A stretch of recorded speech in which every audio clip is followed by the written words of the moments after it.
Téléchargez maintenant l'application du Journal Catalan et TV4. Suivez toute l'actualité écrite et vidéo gratuitement. Utilisez l'appli sur iPhone, Android ou sur le web. Nous sommes le mercredi 5 février 2020. Bonjour, bienvenue sur tv4.fr. Les dégâts sur la RN 116 avant le village de Sotofedge ont évolué depuis hier.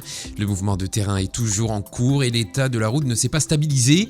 Les expertises se poursuivent et les services de l'État restent mobilisés. Si vous devez malgré tout vous rendre en Cerdagne-Cap-Cyr, des déviations sont possibles, en priorité par la 61, la 66 et la RN 20. Déviations également avec la D117 et la D118 par Mory, Axat puis Valador, uniquement pour les véhicules légers inférieurs à 7 tonnes et demi. Enfin, la route des Garroches est accessible uniquement aux riverains et véhicules de secours. La circulation est délicate sur la RN 320 pour franchir le col du Puy-Morins et sur la RN 22 pour l'accès en Andorre. La circulation est normale sur toutes les routes du département. Au total, 463 kg de résine de cannabis, 147 kg d'herbe de cannabis et 5,5 kg de cocaïne ont été saisis par la police aux frontières ces 2 dernières semaines, soit une valeur de plus de 5 millions d'euros si la marchandise avait atteint le consommateur final.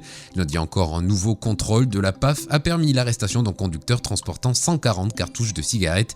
La marchandise et le véhicule ont été saisis.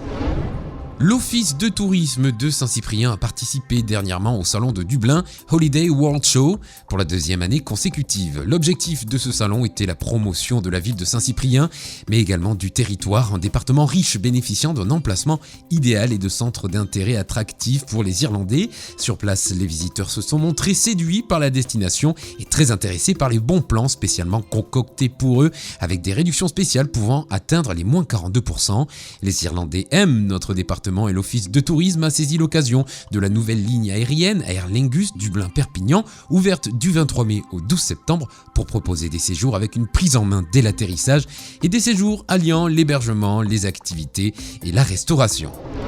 C'est la fin de cette édition. Vous retrouvez ce Flash Info sur notre site internet tv4.fr ainsi que sur notre chaîne YouTube. Vous pouvez également nous suivre sur les réseaux sociaux, Facebook, Twitter et Instagram. On se retrouve demain pour un nouveau Flash. Très bonne soirée à tous.